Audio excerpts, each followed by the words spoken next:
Got you and I checked out Astor Blade of the Monolith, and dude, it took me back to a time of the old PS2 days, but with modern graphics, settings, stuff like that. It's just not quite what I wanted, and I quickly came upon a 5.5 for me. This game, at the end of the day, felt really dull, really boring, and somewhat empty, which is unfortunate because I had high hopes for it. I like the art style. I find it very charming, but after that, best part of this is the narrative voice that tells a little bit of the story as you play out your adventure.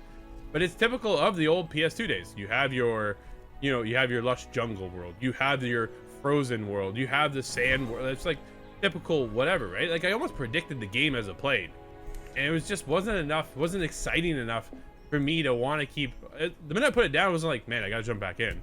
I just felt like it was just okay. Where were you at with it? I think that's fair. I think there's a lot you could dig into for each of those critiques there, but I agree with you for the most part. I think I enjoyed my time a little bit more, however. I'm there with a 7, which is quite a different outlook on the game, but like I said, I think I agree with you. It does appear to be an older kind of PlayStation era game, kind of PlayStation 2, early PS3 era, but that's maybe something that appealed to me a lot more because it's something I didn't really play back in the day. So now I'm getting my experience on this one. It's quite cutesy. It has its own kind of charm to it, where it looks kind of appealing to me. This doesn't really push the graphics forward or anything like that. This isn't a cutting-edge looking game like Ratchet and Clank would, that kind of occupies the same space. However, I felt this one, if I were to describe it, I think suffice to say it would look really good on Nintendo Switch.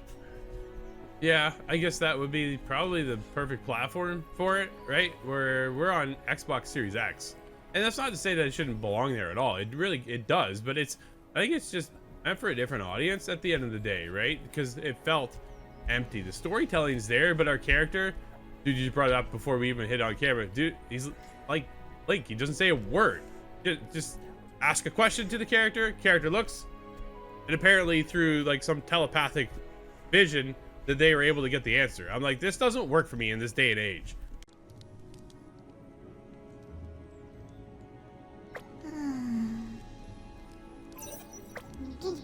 Storytelling is storytelling. If you don't want anybody to have a voice, then don't put anybody with a voice. But when they ask questions, have an answer. And it's just, man, to me, it just missed the mark, which is unfortunate. The combat, I thought, was okay.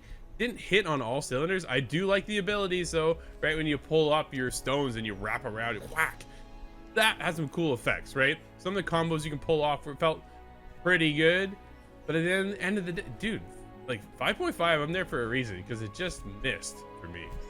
Yeah, I agree with you because the storytelling could have been supported through environmental storytelling. There's no need, or you don't need to necessarily make me read through all of it or speak it all to me directly, but it wasn't really presented in the environment properly either. Other than the very first museum kind of area you go through, kind of gives you a bit of the mystery of what's going on, the makers and what happened to them, question as to who you are, and that kind of mystery brought me all the way to the admittedly late game where it starts getting interesting combat wise. I think I was really enjoying my time with the combat as soon as I could unlock enough of the abilities, because you start off so plainly. You just have a heavy attack and a light attack, and that's really just it. But in quick time you get kind of this force push ability, and then beyond that you start getting new weapons, but it really took a while to get those combos out. So now I have fun destroying the enemies on screen, and that's kind of first and foremost what you should secure in a new game before you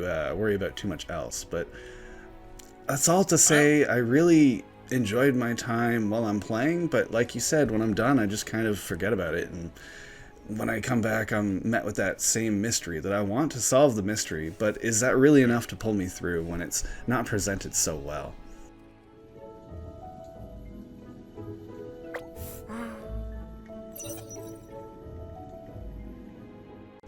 I often say you have an hour to pull me in.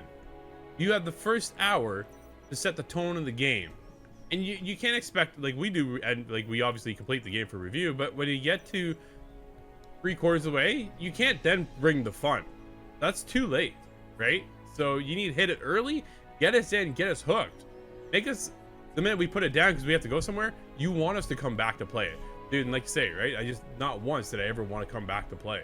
Unfortunate, because I think there is some charm there. I think there's foundation there, but it wasn't enough. I thought the mystery of the makers, how that all unfolds, super cool. And man, at the end of the day, I just felt empty.